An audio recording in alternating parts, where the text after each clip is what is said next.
Dios le bendiga a todos, buenos días. A los que no hemos saludado, un saludo muy especial a las personas que se conectan también por medio de nuestras redes y nos ven por medio de la internet. Esperamos que esta nueva serie de predicaciones sea una gran oportunidad para que conozcamos más de nuestro Dios. Quiero recordarles que la semana pasada terminamos una serie dedicada a la familia.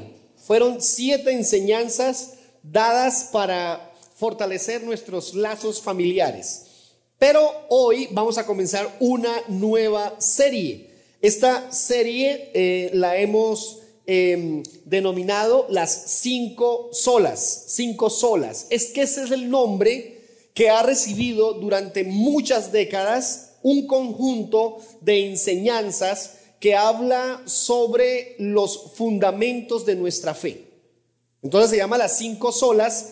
No porque se nos ocurrió, sino porque dentro del proceso de iglesia en el mundo, así se bautizó para hablar de que como son nuestros fundamentos, si usted y yo crecemos en estas 5 verdades, entonces estaremos alcanzando ese propósito de agradar a Dios como corresponde. Entonces, como son 5, vamos a predicar 5 domingos. Hoy hablaremos de la primera. Solo gracia, solo gracia. Y ahí está en su proyección, aquí está también en su material. Los que no lo tengan, nos lo indican, por favor. Ese bosquejo es para que usted pueda ir tomando algunos apuntes que le vamos a ir indicando y asimismo hacer un poco más sólida nuestra enseñanza. Quiero invitarles a leer conmigo la palabra de Dios en Efesios capítulo 2, versículos 8 al 10. Efesios capítulo 2, versículo 8 al 10. Uno de los textos más específicos, más claros sobre lo que tiene que ver con la gracia y el amor de Dios por nosotros. La Biblia dice: porque por gracia sois salvos por medio de la fe, y esto no de vosotros, pues es don de Dios. No por obras, para que nadie se gloríe.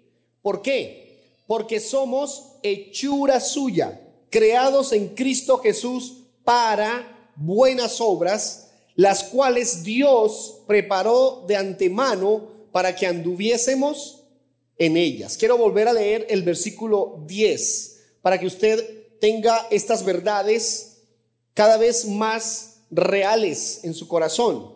Porque usted y yo somos hechura suya. Fuimos creados en Cristo Jesús para buenas obras, las cuales Dios preparó de antemano para que anduviésemos en ellas. Como les decía, hoy es nuestra primera enseñanza sobre esta serie y vamos a hablarles un poquito para comenzar sobre el valor, la importancia que tiene el que tengamos buenos fundamentos. Quiero preguntarles, ¿conoce usted esta imagen? ¿Dónde queda esto? ¿Y qué fue lo que ocurrió con esta construcción? ¿Alguna vez la ha escuchado? ¿La ha visto? No sé si alguien haya tenido la oportunidad de estar en aquel país. Ok, ¿cómo se llama? ¿Cómo se llama la construcción? La torre inclinada de Pisa. Inclinada porque es evidente en la situación que vivió esta construcción. Pues bien, hay un pequeño video que nos explica un poquito de qué fue lo que ocurrió con esta torre, por favor. La famosa torre inclinada de Pisa fue construida en el siglo XII sobre una capa de arena y arcilla que era más blanda sobre el costado sur, por lo que se empezó a inclinar al terminarse el tercer nivel. Para 1990, la torre se había inclinado 13 pies más allá de la posición correcta y se cerró para corregir su inclinación de 6 grados. Se ataron cables al tercer piso para estabilizar la torre, se pusieron contrapesos y se removió parte del suelo del lado norte para que se enderezara. Ahora la torre está más estable y se reabrió al público en el año 2001. Hoy su inclinación es de 4 grados.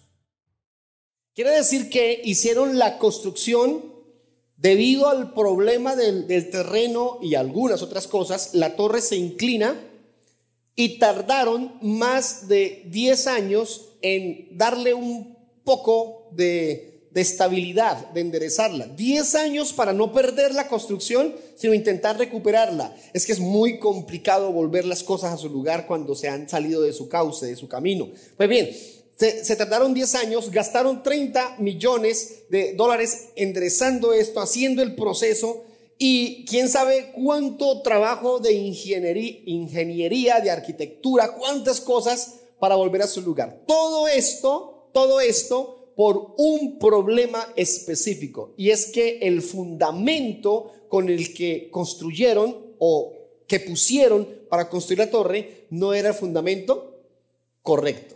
Quiere decir que cuando idearon la torre no tuvieron en cuenta qué tantos problemas había en el terreno, no tuvieron en cuenta las situaciones climáticas y más cosas. Y cuando pusieron la torre, el fundamento no fue suficiente y por poco se cae, se desvió, lograron enderezarla un poco, y los que puedan verla en imágenes o algún día si la visitan, notarán que es una torre aún inclinada. Mire, hermanos, amigos, jóvenes, jovencitas, ese es el problema de nosotros, que estamos construyendo vida, estamos construyendo nuestro proyecto de vida, pero es muy posible que no estemos usando o haciendo la construcción sobre fundamentos correctos. Y entonces, como nuestro fundamento es insuficiente, con mucha facilidad nuestra vida en algún momento se va a inclinar. Yo no sé si usted ha tenido que estar alguna vez cerca de una edificación que es consciente de que se puede caer. Y uno mira esa casa o ese edificio que está como viejo, como en ruinas, y uno, vamos hasta allá. No, yo no me acerco porque en cualquier momento esa edificación se me viene encima. Pues los que veían la torre antes, no sé ahora, veían que estaba torcida, ni se acercaban. La torre estuvo bloqueada, nadie iba a ese lugar. Ya hoy en día lo hacen porque están las ayudas adicionales. Pero ¿a qué voy con esto? A que cuando una persona está construyendo mal y su vida comienza a desviarse, hay muchos que se alejarán, porque saben que en cualquier momento esa vida va a colapsar. Mire, hermanos, amigos, jóvenes que en esta mañana están en este lugar, yo quiero hablarles del valor que tiene construir sobre fundamentos sólidos. Y durante 5 domingos estaremos hablando de esos 5 fundamentos de nuestra fe. ¿En qué ha creído usted? Porque algunos dicen, yo creo en Dios, yo sé que Dios existe y lo felicito por creer que Dios existe, pero en Dios no se puede creer a nuestra manera. En Dios no se puede creer como se nos ocurra. En Dios debemos creer como Él establece en la palabra que debemos creer, y con ello comenzar a vivir una vida acorde a esa fe que tenemos. Hay una frase que me sirve para identificar con ustedes una idea central. Ahí está en su material y aquí está en la proyección. La estabilidad de mi existencia depende del fundamento sólido de la gracia de Dios. Hablemos hoy de un primer fundamento, la gracia de Dios. Hay un primer punto, escriba por favor allí en su material: somos salvos solo por gracia. Escriba por favor, somos salvos solo por gracia. Y es una oportunidad en esta mañana para intentar, a la luz de lo que estábamos leyendo en la escritura, definir un poco mejor una verdad de la que se habla con frecuencia. Hace un momento lo estábamos cantando, solo por su gracia, pero como que nos quedamos un poco cortos a la hora de definir qué es la gracia. Definir gracia significa que entendamos que es el favor que Dios nos otorga sin merecerlo. Miren, hermanos, gracia tiene que ver con que Dios ha tenido misericordia de nosotros sin nosotros poder hacer absolutamente nada para ganárnoslo. Es muy posible que hayan personas en este lugar, en esta mañana, creyendo que podemos, por ejemplo, ganarnos la ayuda de Dios. O que es posible que yo pueda impresionar a Dios para que al impresionarlo, Él haga algo por mí. Pues bien, Dios no actúa bajo esos preceptos, no actúa de esa manera. Lo que usted reciba de Dios tiene que ver con un acto de bondad y de amor en el que es producto de ello que el Señor nos bendiga.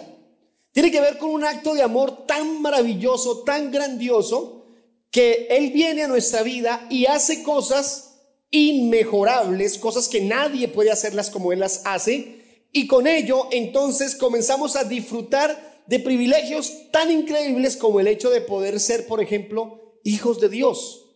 Mire, hermano, hermana, yo quiero decirle esta mañana que si nosotros hoy tenemos la posibilidad de decir que creemos en Dios, tiene que ver con la misericordia de Dios, no por la acción nuestra. En otras palabras, no es por lo que usted haga, es por lo que Dios hace por nosotros. Por eso equivocadamente decimos, no, el día que yo creí en Dios, el día que yo me acerqué a Dios, el día que yo tomé la decisión. Mire, muy en lo humano es posible que usted y yo podamos decirlo. El día que me decidí, el día que quise acercarme a Dios. En lo humano cabe la frase. Pero para ser más consecuentes con la verdad bíblica, no es que usted se acercó a Dios, fue que Dios se acercó a nosotros. No fue que usted creyó en Dios, fue que Dios le dio la bendición de que usted creyera. No fue que usted un día tomó la decisión, fue que Dios lo convenció, fue que Dios lo buscó, fue que Dios tuvo misericordia de usted. No es lo que yo haga, no es lo que usted haga, es la obra de Dios en nuestra vida. Y quiero explicárselo a la luz de lo que estamos hablando sobre la gracia. La gracia, hermanos, hermanas, es lo opuesto al karma. Es el karma. Yo no sé mucho de eso, pero sí he escuchado las frases, el karma. El karma es que usted reciba lo que se merece. Mire, se cayó, ese es el karma que se está cumpliendo en su vida. Se accidentó, ese es el karma. Le fue mal, ese es el karma. Mire, hay gente que le cree más al karma que a la gracia, entre otras porque se habla mucho del karma y poco se habla de la gracia de Dios. Entonces, el karma es, según el concepto humano, que usted recibe lo que se merece. En cambio, la gracia es que usted recibe lo que no se merece. La mujer llega con su hijo ante el juez. El juez le dice que hay que aplicar la condena y que el muchacho tiene que irse a la pena de muerte. La mujer comienza a llorarle al juez: señor juez, por favor, no me mande matar a mi hijo. El juez le dice: su hijo incumplió y debe morir. Señor juez, por favor, no mate a mi hijo. Su hijo tiene que morir. Y la mujer le dice: señor juez, tenga misericordia de mi hijo, tenga misericordia. Y el juez le dice: señora, su hijo no merece misericordia. Entonces la mujer le dice al juez: señor juez, si mi hijo mereciera misericordia, entonces no sería misericordia. Porque misericordia tiene que ver con algo que haces o hacen por ti sin merecerlo. Y es justamente lo que Dios ha hecho por nosotros, siendo tan pecadores, siendo tan malos. Y uso la expresión porque es que la Biblia así lo dice en Romanos capítulo 4, 5, 6. Dice: somos malos, apartados de Dios, no queremos hacer lo bueno, no hay quien busque a Dios, no hay quien camine con Dios. Esa es la condición de nosotros como raza humana. Hemos olvidado, hemos decidido mejor apartarnos de Dios, cayendo en esa actitud pecaminosa constante. Miren, hermanos, el problema de esto radica en que la iglesia, la religión comenzó a enseñar hace muchos siglos que a Dios uno podía llegar por medio de actitudes, y entonces había que pagar. Entonces usted paga para sacar a su hijo o a su hija, a su esposo, a su esposa, a su mamá de aquí cuando muere, entonces va al infierno. Entonces, si usted paga estas actividades religiosas, entonces su familiar pasa de aquí hasta acá. Y hay una serie perdonen la expresión un poco contundente, mentiras, engaños. Es que mi papá debe estar en el purgatorio y entonces yo le pago unas actividades religiosas y entonces sale del purgatorio. No está en la Biblia esa posibilidad. No hay un amparo doctrinal para eso. No es cierto. Quien muere un día estará ante Dios dándole cuentas de lo que hizo y de sus errores y de sus faltas. Si esa persona, estando en vida, creyó en Dios, entonces ante el juez, ante Dios, que es el juez, tendrá la oportunidad del perdón y de la salvación. Pero si no creyó en Dios, si no creyó en Jesús como Salvador, no hay oportunidad, no hay actividad religiosa, no hay pago en efectivo, no hay sacrificio, no hay nada que se pueda hacer. La hora de decidir caminar con Dios, de creer en Dios, es ahora, en vida. Después de muerto, no hay nada que se pueda hacer por el que muere. Pero la tradición explica que si pagas esto, que si subes a la montaña de rodillas, por allá sobre todo en los países, en las ciudades costeras, hay algunas prácticas donde se toman piedras, las amarran y se golpean la espalda, ¿cierto?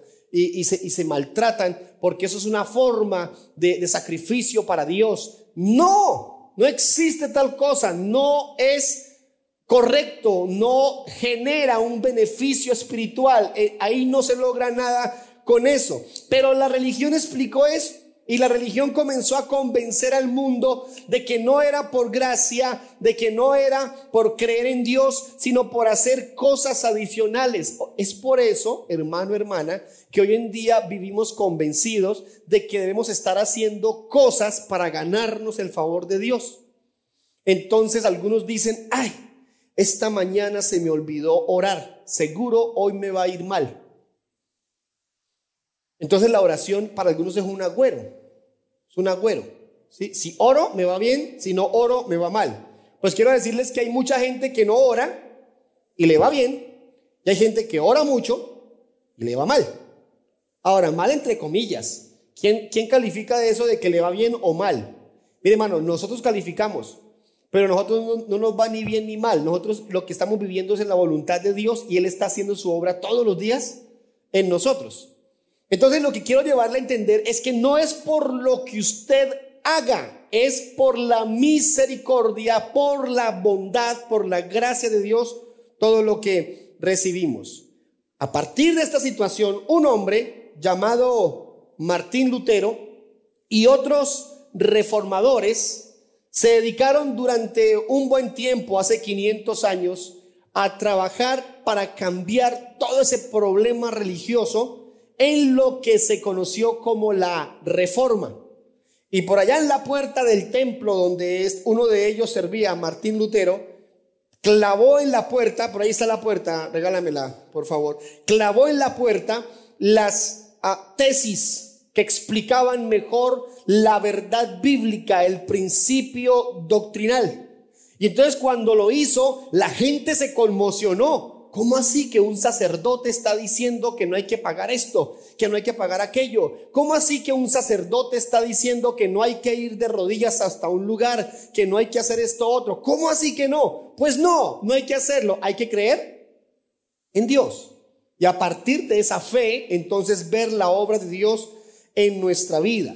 Entonces este señor, acompañado con los demás reformadores, comenzaron un nuevo movimiento cristiano, espiritual, del cual nosotros procedemos. Entonces, hace 500 años comienza esta reforma, se celebra el 31 de octubre la Reforma Protestante, y estas personas definieron 5 principios elementales, básicos, para entenderlo. Aquí está escrito en otro idioma porque fue el idioma original en que se escribió. Entonces es sola escritura, sola fe, sola gracia, solo Cristo y solo a Dios la gloria. 5 verdades en las que usted debe fundamentar su fe cristiana. Cuando alguien le pregunte a usted, ¿usted en qué cree? ¿Usted en qué cree? Algunos contestan, yo creo en ángeles, otros creen en la naturaleza, otros creen en los astros, otros siguen creyendo en la mentira del zodiaco y de los signos zodiacales, otros siguen creyendo en brujos, otros siguen creyendo en las plantas. Una cantidad de creencias carentes de cualquier soporte espiritual, bíblico, alejados de Dios. Pero cuando tú vas a la palabra encuentras 5 grandes verdades: la escritura, la fe, la gracia, el Cristo como nuestro Salvador y darle a Dios toda la gloria. Entonces hoy nos corresponde hablar de gracia. Dentro de 8 días estaremos abordando otra sola. Escriba por favor en la letra A de su material: es necesaria, esa gracia es necesaria por el pecado. ¿Por qué la gracia? ¿Por qué es tan importante la gracia de Dios? ¿Por qué buscar de Dios su gracia? ¿Por qué creer en la gracia de Dios? Por el pecado que invade a la humanidad. Es creciente. El pecado es algo que carcome. El pecado alcanza cualquier esfera de la sociedad. El pecado afecta a los niños, adolescentes, jóvenes, adultos, ancianos. El pecado ataca a los hombres, ataca a las mujeres. El pecado prolifera. El pecado ahora se premia. El pecado ahora se publica. El pecado ahora se respalda. El pecado ahora tiene inversión económica, inversión del tiempo. El pecado crece y crece y crece. Entonces, donde hay tanto pecado, dice la Escritura, sobreabunda la gracia de Dios. Y quiero leer con ustedes un texto, Efesios capítulo 2, versículos 1 al 3. Aquí está en la proyección, léalo por favor conmigo. Y Él os dio vida a vosotros. ¿Quién es Él? ¿A quién se refiere? A Jesús. Él os dio vida a vosotros cuando estabais muertos en vuestros delitos y pecados. Paremos un momento la lectura. Está diciendo la Biblia, la palabra de Dios, que la condición de una persona que no tiene a Dios, que no cree en Dios como corresponde, está muerto. Una persona que no ha creído en Dios como debe creer, su condición es de un muerto. Y una persona muerta no tiene posibilidades de vivir por sus propios medios. Ahora, no está muerto en lo físico, porque usted sigue, el que no cree en Dios sigue trabajando, sigue estudiando, sigue viviendo, va, viene, planea, compra, vende, hace su vida normal y su pecado que está con él, por supuesto. Está hablando de una muerte espiritual. Una persona que no cree en Dios se encuentra muerto espiritualmente. Mi esposa estaba predicándole a un grupo de adolescentes hace unos años en una pequeña finca en una ciudad cercana. Y entonces mi esposa le pidió a alguien de confianza, consígueme un ratón muerto. Y dura tarea, ¿no? Dura tarea. Los ratones aparecen cuando uno menos lo espera. Y entonces esa persona se puso a la tarea y al otro día le apareció con una rata, un animal grandísimo así muerto. Cuando mi esposa lo vio, pues el susto tan tremendo. Y en medio de una enseñanza para ellos, les dijo: una persona que no ama a Dios está muerto, no tiene cómo vivir espiritualmente porque está apartado de Dios. Y quieren que le muestre cómo. Y los muchachos, sí, sacó la rata y se la puso en la mitad. Las muchachas gritaron, todos recogieron las piernas porque no sabían si estaba muerta o no estaba muerta. Cuando ya se dieron cuenta que estaba muerta, pues estaban más tranquilos. ¡Qué cuadro tan difícil! Ver un animal muerto ahí en la mitad. Y les preguntó: ¿esta ratica puede hacer algo para vivir? No, ya está muerta, no tiene ninguna posibilidad. Mire, hermano, cuando usted no ha creído en Dios, cuando no ha entendido el amor de Dios, cuando no se ha acercado a Dios, esa es la condición. La Biblia dice: ustedes están muertos en sus delitos y pecados. En esos pecados, versículo 2, anduvisteis en otro tiempo. ¿Y cómo se notaba? Porque seguían la corriente de este mundo. Porque la mayoría de personas, niños, jóvenes, adolescentes, mayores, viejos, la mayoría practican las cosas que hacen los demás. ¿Y cuál es la frase de cajón? Todo el mundo lo hace. Todo el mundo lo hace. Entonces aparece la esposa o el esposo o los papás y le dicen a la persona: venga, no haga eso que está mal. Pero todo lo hace.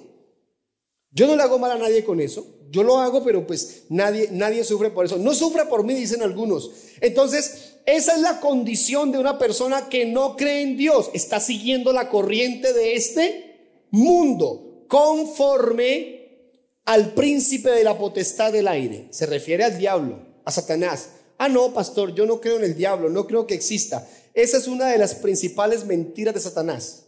Hacerle creer a la gente que no existe. No, pastor, el diablo somos nosotros. No, señor, no es así. Hay un ángel que fue apartado de Dios por su maldad y hoy está controlando este planeta. Lo controla con su maldad y está conduciendo a más y más gente a alejarse de Dios.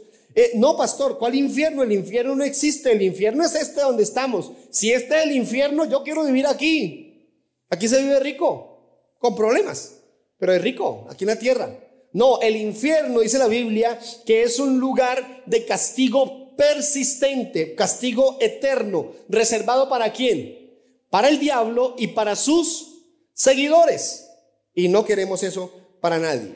¿Qué dice la Biblia? El espíritu que ahora opera en los hijos de desobediencia. Versículo 3. Entre los cuales también todos nosotros vivimos en otro tiempo en los deseos de nuestra carne, haciendo la voluntad de la carne y de los pensamientos, y éramos por naturaleza hijos de ira, lo mismo que los demás. Mire, damas, caballeros, lo único que nos saca de esa condición de muertos espiritualmente y nos da vida es que la gracia de Dios llegue a nosotros. Si alguien aquí en esta mañana dice: yo creo en Dios, creo en Jesús como mi Salvador, quiero decirle que es el producto de la gracia de Dios. Un favor completamente inmerecido, el favor que nos ha hecho Dios. Simplemente le plació, esa fue su decisión y lo ha hecho por nosotros. B, por favor escriba en la letra B. La gracia es motivada, escriba motivada por el amor. La gracia es motivada por el amor.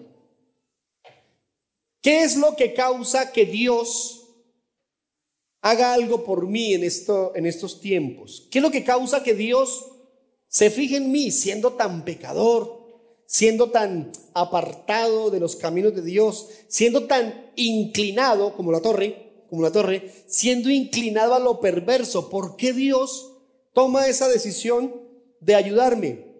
Porque Dios nos ama con un amor que nadie puede ofrecernos. Porque Dios nos ama con un amor que nadie puede entregarnos. Efesios 2:4 dice: pero Dios, que es rico en misericordia, por su gran amor con que nos amó. El amor de Dios que sobrepasa todos los límites. El amor de Dios que no es circunstancial. Dios no te ama más porque seas buena gente, o no te ama menos porque seas una mala persona. No, Él te ama. Ese es su amor. Yo no sé qué tan fácil nos queda entender el amor de Dios. Quienes tienen papá y mamá, o por lo menos a uno de los dos, y saben que ese amor de papá y mamá es entrañable, fuerte, posiblemente podamos dimensionar un poco el amor de Dios por nosotros. ¿Por qué? Porque sabemos que papá o mamá pueden hacer por nosotros lo que sea. Un papá, una mamá que sinceramente ama a sus hijos es capaz de dar incluso su vida, si es necesario, por su hijo, por su hija. Entonces cuando tenemos un papá o una mamá así y pensamos en que Dios ha hecho todo por amor por nosotros, entonces nos queda fácil, o por lo menos un poco más fácil, entenderlo. Dios nos amó, dice la Biblia, con su gran amor. Y aquí es donde aparecen preguntas. No sé cuántos podrán decir, por ejemplo, pero si Dios me ama tanto, ¿por qué ha permitido que me pasen tantas cosas malas?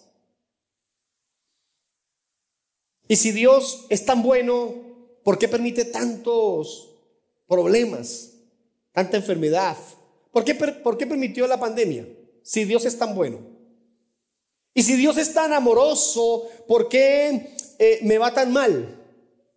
¿O por qué he tenido que vivir esta situación? ¿Por qué este accidente? ¿O por qué esta enfermedad? ¿O por qué esta pobreza? ¿O por qué esto o aquello? Y comienzan las preguntas. Pero yo quiero animarle a que por encima de preguntarle a Dios o preguntarse a sí mismo, a los demás, el por qué pasa lo malo, le animo a preguntarse a sí mismo, a los demás y a Dios, el por qué Dios ha tenido tanta misericordia, porque lo que la Biblia dice es que nosotros lo que merecemos es estar muertos. La Biblia dice que la paga del pecado es la muerte. Otra vez. La paga del pecado es la muerte. O sea que el que peca, ¿qué merece? Morir. ¿Usted ha pecado alguna vez? Al menos una. Al menos una. ¿Cuál debiera ser la paga de eso? Haber muerto. La Biblia dice, el que peca, que muera. El que peca, que muera. Antes, en el Antiguo Testamento, aparecen las historias donde decían, encontraron a un hombre pecando y lo mataban a piedra, lo apedreaban. Un hombre se metió por allá en una conquista que hizo el ejército a un pueblo y tenían que quemar todo, acabar con todo, y el tipo encontró un lingote de oro, un bloque de oro. El tipo se lo escondió y se lo llevó para la tienda y lo escondió. Encontró un manto babilónico, una tela muy fina, y envolvió el manto y lo escondió en la tienda. Porque la mayoría creemos que escondemos las cosas y nadie se va a dar cuenta. Yo lo hago y ¿quién se va a dar cuenta? Nadie lo va a notar. Mi mamá, mi papá, mi esposa, mi esposo, mis hijos, mis padres, nadie. Yo lo hago y todo queda a escondidas. Pues bien, Dios mostró lo que había pasado. ¿Y sabe qué hicieron? Fueron y buscaron al personaje que les estoy contando. ¿Cómo se llamaba? Acán. Fueron y lo buscaron. Venga, ¿qué fue lo que usted hizo? No, yo no hice nada, porque excelentes sí somos para negar las cosas, ¿cierto? Para ocultarlo. Buenísimos para negar las cosas. No, yo no hice nada. ¿Qué se robó? Sí, la verdad me robé un lingote de oro y un manto babilónico. Ah, bueno. Entonces venga usted, venga su esposa, venga sus hijos, vengan sus criados, y a todos los mataron. Porque la paga del pecado es la muerte. Yo quisiera preguntar, a cambio de estar diciendo por qué tantas cosas malas, por qué tantas cosas tan difíciles, preguntar por qué no nos hemos muerto si es lo que nos mereciéramos. Y les tengo una respuesta. No es una pregunta sin respuesta, hay una respuesta. No hemos muerto porque Dios ha tenido de nosotros misericordia por su gracia, por su bondad. ¿Sabe qué está haciendo? Está esperando que nosotros, hombres, mujeres, jóvenes, adolescentes, demos un paso de arrepentimiento donde podamos demostrar que hemos creído en Él. Romanos capítulo 5, versículos 8 dice: mas Dios muestra su amor para con nosotros, que siendo aún pecadores, Cristo murió por nosotros. Aquí hay varios jóvenes que hoy nos acompañan por primera vez y seguramente la mayoría conocen la historia de Cristo en la cruz, pero voy a contársela como si nunca lo hubiera escuchado. Un día en el cielo, Dios preguntó: ¿cómo hacemos para salvar a la raza humana? Y Cristo se ofreció. El Padre envió a su Hijo a la tierra para que viviera como uno de nosotros, 33 años en la tierra sin pecar. Y un día fue tomado preso, fue torturado, fue golpeado, fue burlado, fue maltratado y por último crucificado en la cruz. La Biblia dice que el que moría en una cruz era considerado un maldito. Era la peor forma de morir de todos los tiempos. La persona que moría en la cruz podía tardar hasta 3 días en morirse, hasta 3 días, sufriendo todo tipo de escarnio. Pero Jesús fue tan torturado, tan golpeado, tan maltratado, que murió en apenas unas horas. Dice la Biblia que Jesús descendió a la tumba, lo enterraron. Luego Jesús, después de 3 días, resucitó, se levantó de la tumba. Hay muchos que creen en Buda, muchos que creen en Alá, muchos que creen en Mahoma, muchos que creen en hombres que un día murieron y que se quedaron en la tumba. Nosotros creemos en un Jesús que murió, pero que al tercer día resucitó y que vive para siempre y que volverá por nosotros. Creemos en un Jesús que no fue dominado por la tumba. Mire, hermano, hay gente experta en negar la resurrección de Jesús, experta en negarla, que eso no fue cierto. Hay pruebas históricas y científicas de que sí resucitó. Es más fácil demostrar la resurrección de Jesús que la existencia de Napoleón Bonaparte. Es más fácil demostrar la resurrección de Jesús que la existencia de Alejandro Magno. Y la gente cree en Napoleón Bonaparte como algo efectivo. Claro, Napoleón Bonaparte, el libertador francés. No hay forma de demostrar que existió. No hay forma de hacerlo. No hay forma de demostrar que Alejandro Magno existió. Pero sí podemos probarles con hechos reales que Jesucristo vino a la tierra, murió, resucitó y hoy vive para siempre. Hay forma de demostrarlo. Entonces, a partir de esta verdad, quiero darles un segundo punto. Escríbalo por favor ahí. La palabra que falta: vivimos en vida nueva solo gracia. Vivimos una vida nueva solo por gracia. Hermanos, la gracia de Dios es para exaltar a Dios y no al hombre. Letra A, escriban la letra A. Es para exaltar a Dios y no al hombre. Esa es la gracia de Dios, para exaltar al Señor y no a nosotros. Leamos primero el versículo 5, por favor. Dame el versículo 5. La Biblia dice: aún estando nosotros muertos en pecados, nos dio vida juntamente con Cristo. ¿Cuál era nuestra condición? Estábamos muertos y Él vino y nos dio vida. ¿Cómo nos dio vida? ¿A través de qué? A través de Cristo, su muerte y su resurrección. Ahora tenemos vida por medio de Cristo. Y dice la Biblia: por gracia sois salvos. Ahora mire lo que dice el versículo 6 al versículo 9. Y juntamente con Él nos resucitó y asimismo nos hizo sentar en los lugares celestiales con Cristo Jesús, para mostrar en los siglos venideros las abundantes riquezas de su gracia en su bondad para con nosotros en Cristo Jesús. Porque por gracia sois salvos por medio de la fe, y esto no de vosotros, pues es don de Dios, no por obras. Jóvenes, damas, señores, no por obras, porque si fuera por obras, entonces podríamos decir: el día que yo hice esto, el día que yo hice aquello. No por obras, para que nadie se gloríe, para que nadie se gloríe. Un muchacho tuvo un accidente y lo hospitalizaron en un hospital muy conocido en Bogotá. Y lo hospitalizaron. Y la hermana, una mujer de fe, una mujer que cree y que ama a Dios, se fue a orar por su hermano. Y ella tuvo la iniciativa de dar vueltas alrededor del hospital orando por su hermano. Entonces caminaba horas y horas, porque son hospitales grandes, y pues dar 8 vueltas le quitó mucho tiempo. 8 vueltas orando por su hermano, orando por su hermano. ¿Y qué creen? El hermano se salvó y luego publicó en redes: yo oré y mi hermano se salvó. Yo hice una oración y mi hermano se salvó. Hasta ahí todo iba bien. En orar, en caminar, sí, esa es la iniciativa.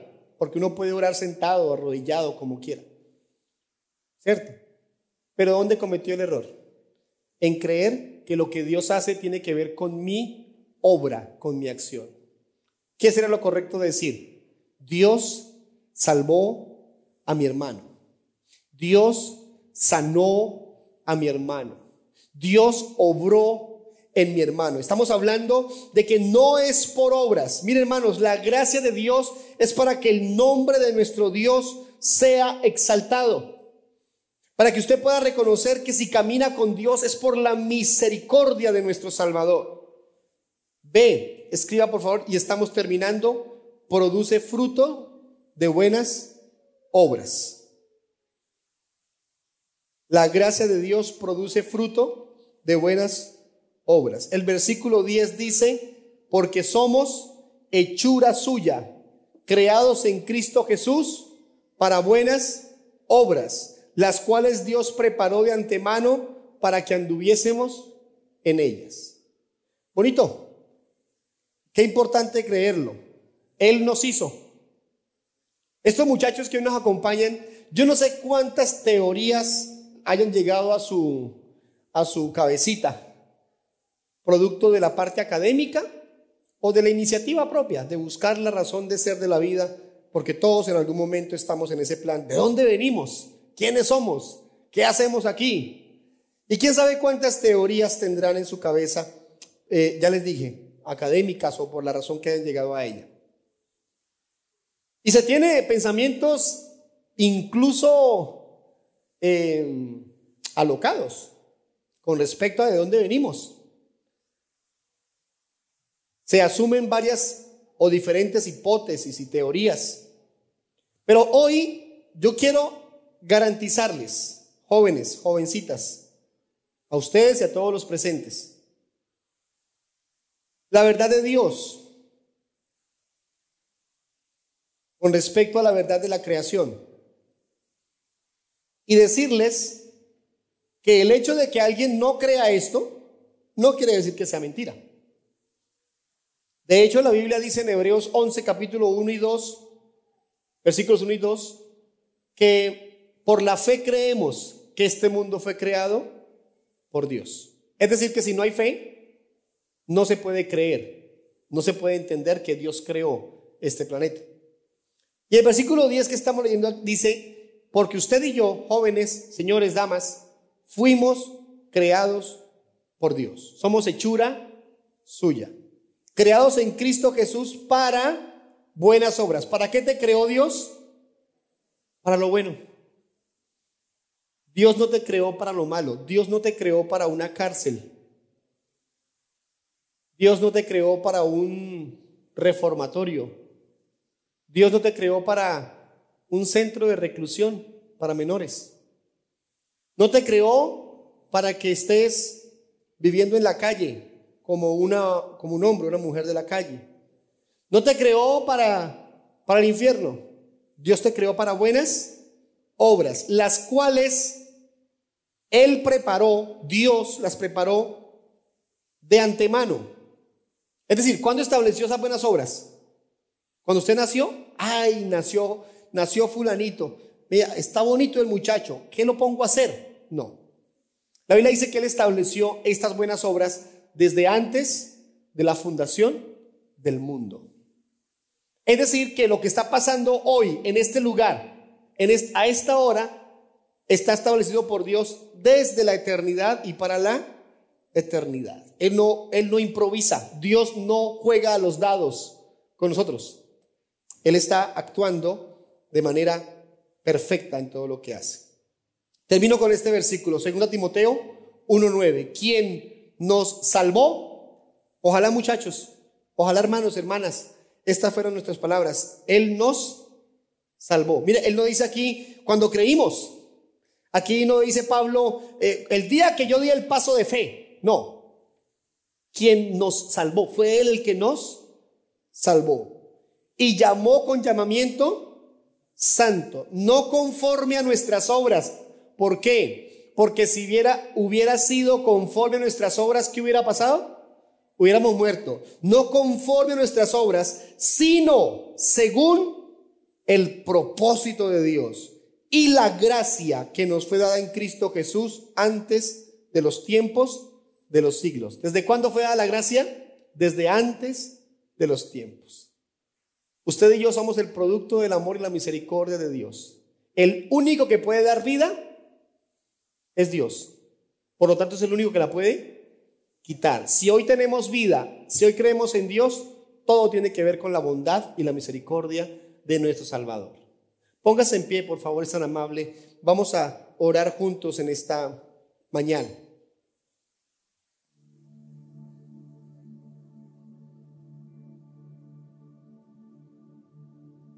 Quisiera contarles una historia pequeña para terminar. Hay un predicador muy conocido. Él se llama Billy Graham. Miles de hombres y mujeres conocieron de Dios por la predicación de este hombre. Su hijo actualmente lleva adelante el ministerio de evangelista en muchos países, sobre todo por las redes y por la televisión. Murió en el año 2018. En uno de sus recorridos en su carro, él rebasó los límites de velocidad. Si tenía que ir a 70 millas, iba a 80 millas, algo más. Y entonces recibió el comparendo. El comparendo decía que debía pagar una multa, pero para pagar la multa tenía que ir y hacer parte de un juicio, porque en aquel país rigen esos principios. Y se fue a su juicio para recibir la orden del pago de la multa. Y cuando él llegó a la sala ante el juez lo reconoció y sabía que era el predicador. Y el juez le dijo algo como: Billy, rebasaste el límite de velocidad, cometiste una infracción, ¿cómo te declaras? Y el predicador dijo: soy culpable, me pasé, aceleré mucho, ¿qué hay que hacer? Y el juez dijo: voy a ponerte una multa por haber faltado a esa norma, y es que por cada milla de más vas a pagar $1. Entonces eran $10. Poco, era muy poco. Y el doctor Billy Graham dijo: ok, estoy dispuesto a pagar la sentencia, lo que me dijeron. Y el juez le dijo: pero no, tú no la vas a pagar, yo voy a pagar la multa. Entonces sacó el dinero y pagó la multa de Billy. Y el juez le dijo a Billy: ¿puedo invitarte a almorzar? Y se fueron a almorzar después del juicio. Y Billy le dijo al juez: gracias por pagar mi multa, lo que yo debía pagar. Y quiero decirte que es exactamente, le dijo Billy al juez, es exactamente lo que Dios hace por nosotros. Él es el juez y Él es el que sentenció nuestra situación. ¿Cuál es la paga del pecado? La muerte. Pero el mismo juez pagó la multa. ¿Cómo pagó la multa Dios? Permitiendo que su hijo muriera por nosotros. Yo quiero conducirlos a todos en esta mañana a que reconozcamos que si tenemos la posibilidad de acercarnos a Dios es porque Él por su gracia nos lo permite. Él es el juez. Él ya nos dio nuestra sentencia. Su sentencia, la mía, es la condenación. Pero hay una multa que se puede pagar. Usted y yo no la podemos pagar porque estamos imposibilitados, pero Cristo la pagó en la cruz por nosotros. ¿Qué nos corresponde hacer? Creamos en Dios, acerquémonos a Dios. Por favor, cerremos todos nuestros ojos.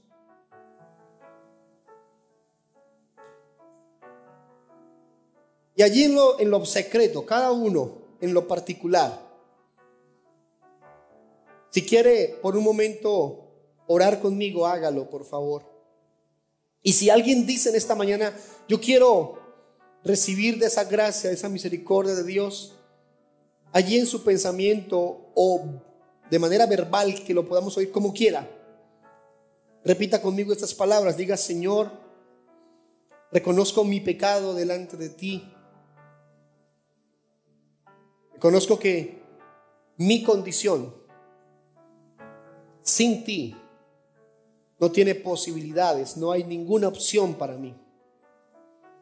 Pero hoy te reconozco como mi Dios, mi Salvador, mi fortaleza, mi amparo, mi esperanza. Reconozco a Cristo como el Rey de mi vida, como el Salvador de mi alma. Creo firmemente en que tú me das vida eterna a partir del acto de amor más hermoso que alguien podría hacer por mí. Amén.